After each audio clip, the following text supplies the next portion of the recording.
आमगेले TSB समाजाचे मासली जो लोक खाताची तांकां भाव भयणांक नमस्कार करताची आज तुमकां हांव एक विशिश्ट प्रकाराचे बेल्लंजी म्हणजे मासली म्हणजे मोत्याळ म्हणटा आमी ताका ती मोत्याळाचे सुक्का कशें करचें म्हूण सांगून तुमकां सांगपाक इश्ट पावता।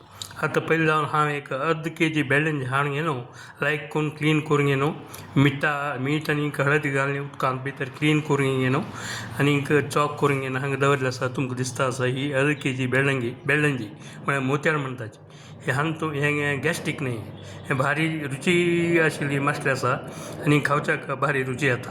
हें कशें करचें म्हूण तुमकां दाखयता आतां हांव दाखयता आनीक हें मासली चॉक करून दवरली तुमकां दाखयली। आतां नॅक्स्ट कसांकी म्हळ्यार हो मसालो हांव लायक करून एक ल्हानू करून घेवन वांटून घेतल्या। मसाल्याक कसांक घालें की म्हूण सांगल्यार थोडी सोयी ताजे नंतर एक 7-8 बेडगी मेणसिनकाय बेडगी मिरसांग ती भाजना तशेंच आमसाणी हळदी पिठो आनीक तुमकां कितलें सादारण मीठ जावं तितलें मीठ घालून घेनो ल्हान करून मिक्सीर वांटून घेनो हो मसालो रेडी केल्लो आसा। हे मसाल्याक कसं घालचें म्हणून तुमकां कळ्ळें म्हणून आतां ताका आलें पियाव म्हळ्यार आपल्या पियाव सावन करून कोचल करून घेतला तशेंच हें आलें सावन करून घेवन कोचल करून घेतला तशें हें टोमॅटो आनी एक 4 मिरसांग्यो थंड मिरसांगे आदी करून दवरून घेतल्या।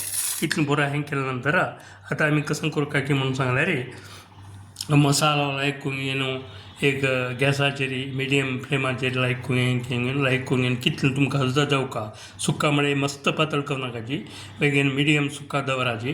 ताजे नंतर ताका बरो एक खतखत येना फुडें ताका कसं करता की म्हणून सांगल्यार तुमी हें तयार केलें टोमॅटो ओली मिरसांग आलें आनी हें कांदो हें इतलें पुरो मिक्सर घालून घेवन आनी एक बरो करून गजगज करचो। बरो गजगज येना फुडें ही बेल्लंजी ज्यो आसा जी तुमकां दाखयता आसा ती बेल्लंजी ते मसाल्या भितर घालून घेनो लायक करून घेनो एक मिडियमाक केन्ना कमी जालें ती खेळना फ्लेमाचेर एक 10 ते 15 मिनट दवर म्हणून जाल्यार फस्ट क्लास करून तूं बेल्लंज्यो ते शिजून येताची आमकां आनीक हो तुमकां व्हेरी डिलिशियस मोत्याळाचे म्हळ्यार बेल्लंजीचे सुक्का तयार जाता। हें तुमी अगत्य हें इतलें हें करचें भारी सिंपल आसा मस्त वेळ लागना फक्त एक अर्द घंटे भितर हें तयार जाता हें एक डिश तर हें तुमी वापस हे प्रकार करून घेवन पळयाची आनी ताजे स्वाद कशें जालें म्हणून सांगून म्हाका अगत्य हे विडियो पळोवन घेवन यूट्यूबार म्हाका कॉमेंट्स घाला आनी कशें जालें म्हणून घेवन ताजे विशयांत म्हाका दिसल्यार भारी उपकार जाता। तुमकां धन्यवाद सांगताची हे विडियो हांगा हांव आतां बंद करता आसा। नमस्कार।